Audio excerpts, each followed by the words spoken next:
Polyamory, it means the practice of having more than one loving and or sexual relationship at the same time. Basically, you can date or sleep with anybody you like. And the point is that everyone has agreed to the parameters and is down with that. At least one online dating website, OkCupid, has an option for that. Now, you can find like-minded people on other websites as well. And so it was a story, I think it was in the New York Post or the New York Daily News about this very issue.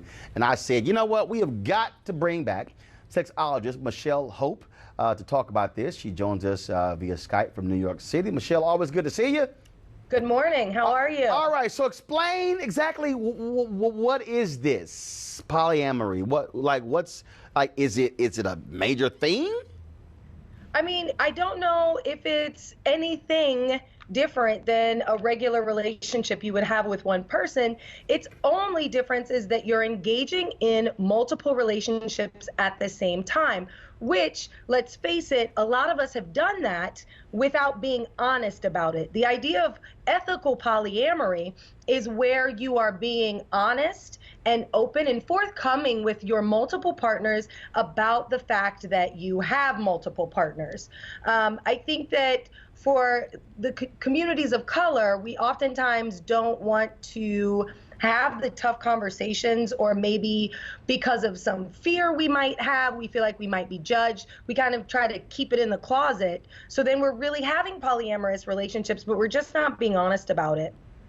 And so everybody agrees, so which means that in the relationship, the guy and the woman are like, look, here's the deal. We all agree it's all straight. So look, if you hear about it, it's no drama. And I saw this article, and I really said, wow. Now, it's not like this is a millennial thing, because, I mean, I've known folks who are boomers who've had this sort of this right. Open, I guess if you want to call it open relationship. Well, I think that it's not, sometimes it's called an open relationship. And I think one thing that kind of resonates with me is in communities of color and the boomer generation, oftentimes it was the males that had multiple families or had multiple relationships. And it was expected that the woman would just be faithful to the one man. I think today, as we discuss polyamory, it's much more equitable, and men and women are engaging in polyamorous relationships that aren't always that straight. So sometimes it could be a man and a woman, and the woman has another partner, or the man and the woman choose to have a male partner in their relationship. But I think the one thing to remember is, one, you cannot predefine what polyamory is. At the end of the day, it's about people communicating their wants and needs in their relationships and defining those relationships by an agreed upon set standards. But the root of all of these relationships should have accountability and safety and honesty and support and trust, and most importantly, communication. In polyamorous relationships, your level of communication must be elevated because you're dealing with so many different people's feelings. Eugene. Mr. Millennial. Hey, hey.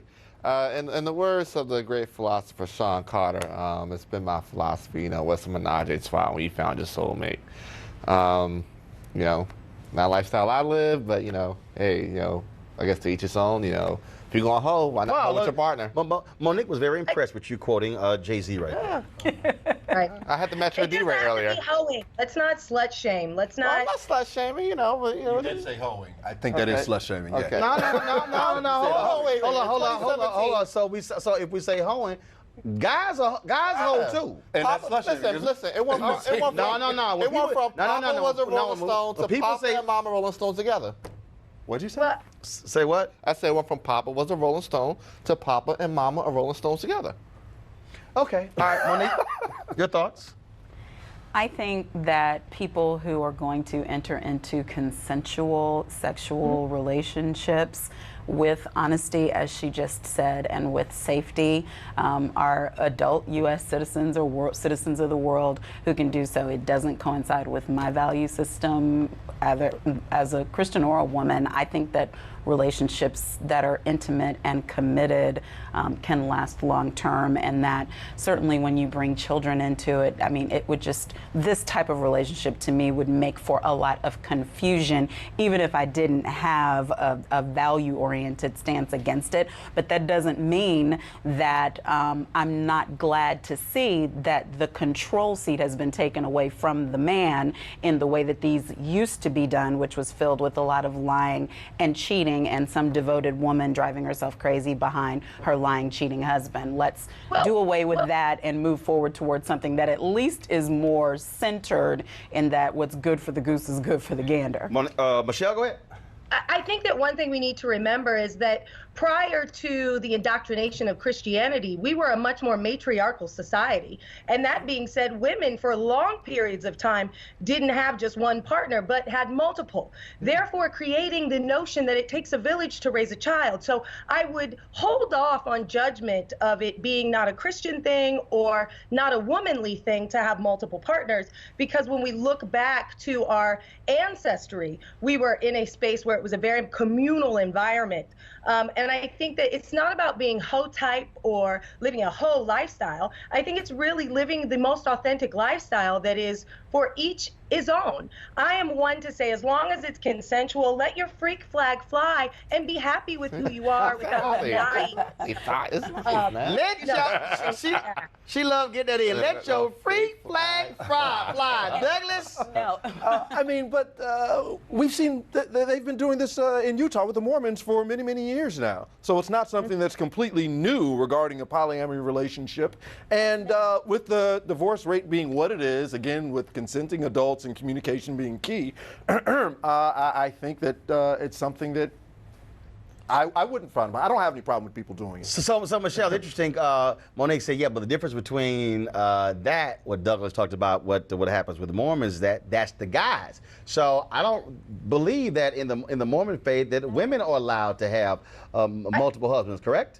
But maybe not in Mormon faith. I think we need to remove the ideas of white patriarchal notions here, because globally, and there are indigenous people of color where women lead the relationships and where women have multiple husbands, and that is totally normal. I think what happens is sometimes when it comes to sexuality, we have been taught for so long what Christian patriarchal ideas come from. So we're a bit confused. I think it's totally normal, especially for people of color. All right, sexologist Michelle Hope, where can folks reach you for more information, Michelle?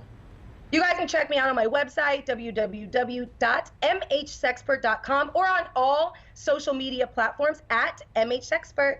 All right, hashtag let your freak flag fly. All right, Michelle, thanks a lot. Bye. Thanks, guys. Weekdays on TV One. I will never lie to you. Oh, my God. Roland Martin. He doesn't want to talk to us. He wants to ignore us. Uncensored. Hell no. That ain't gonna cut it, boo. Unapologetic. No, that is fundamentally false. You are wrong. Unfiltered. He wants an America where we all look alike. He ain't talking about black people. Unrelenting. You better go work out, because you got a fight on your hands. NewsOne Now with Roland Martin. Weekdays at 7 a.m.